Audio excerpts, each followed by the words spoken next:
You know, this spring, I've been watching these maple seeds drop from the sky, and they twirl and they flutter. Really remarkable to watch. Leonardo da Vinci was actually inspired by these maple seeds. He saw them twirl and he wondered if we could motorize them and twirl them the other way, would they produce lift and raise up and carry things around. Pretty cool, because he drew a picture of a helicopter nearly 500 years before one was ever made. It's awesome. Well, I have to admit, maple seeds have been a little bit of an annoyance to me. These things pile up everywhere. They get all in the flower beds, they get across the sidewalks, they get behind the windshield wiper blades, and they clog up there by your car. The worst place is when they're in my gutters. And they get in the gutters, and then some rain comes, and they clog up the gutters, and before you know it, you got Niagara Falls on the front and back of the house. Maybe some of you know what that's like. Once they get water, they start to sprout, and they grow these cute little maple trees. All very nice. And I like cute little maple trees as much as the next guy. I just don't want them growing in my gutters, you know? Well, Jesus told a story about a sower of seeds. And when he was telling the story, he told that the sower went out and he threw seed out. And it landed in all these different places. It landed on the paths, it landed in the rocky soil, it landed in the thistles and thorns, it landed on good soil. And all the occasions except one, it never could produce its own fruit. When it landed in good soil, though, it multiplied itself. It produced fruit 30 times, 60 times, 100 times of itself. The other times, it never did reach maturity. It never did grow to maturity to produce its own fruit. This was a story about faith, and the soil was about the condition of our hearts. In the soil of the path, our hearts don't understand it. And so the wind, the birds can come and take the seed away that's being attempted to be planted.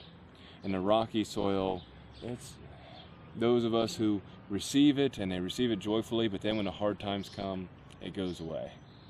And then in the places of the thorns, it's where it has a chance to start to take root, start to grow, but then the worries and fears and ambitions of this world choke it out, and it never gets to grow to maturity. And it's only in the good soil that it can produce a multiplication of fruit. And I believe that that's about soil that's being cultivated and prepared. Because consider our own faith for a moment. Do we really believe that our faith grows and produces fruit by showing up at a building once a week for about an hour and a half and never thinking about our faith any other time? I don't think that it can work that way. I think that'll produce some growth in the rocky places. Something like here along this road. We have all kinds of things growing along here. Shoot, there's even a maple tree back here. But you know what? All I have to do is scrape my finger, and there's the maple tree. There's its roots. It's exposed. It never had a chance. It sprouted, looks all lovely, has good root, but it had nowhere for the root to go. It will never produce fruit. Never.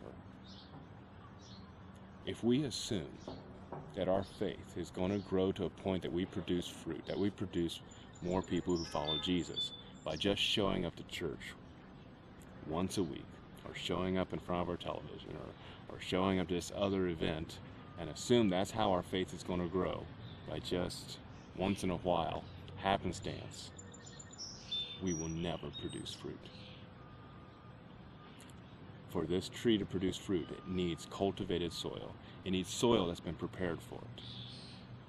We have to prepare our hearts to be the good soil for the seed that God is always showering upon us.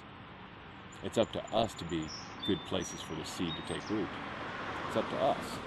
God's always going to be faithful in His part. We're the ones who fall short once in a while. And there's plenty of grace for all of us. There's plenty of grace for when we fall short. Shucks, I fall short as much or more than anybody.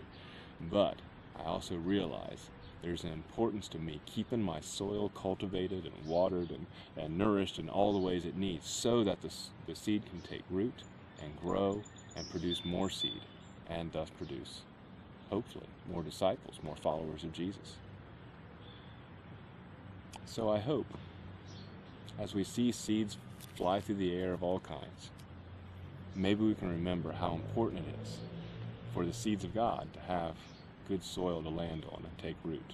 May we be good soil, and may we keep watch over the little ones that are just sprouting, because we can still save them. This little tree can still be saved if we cultivate the soil for it.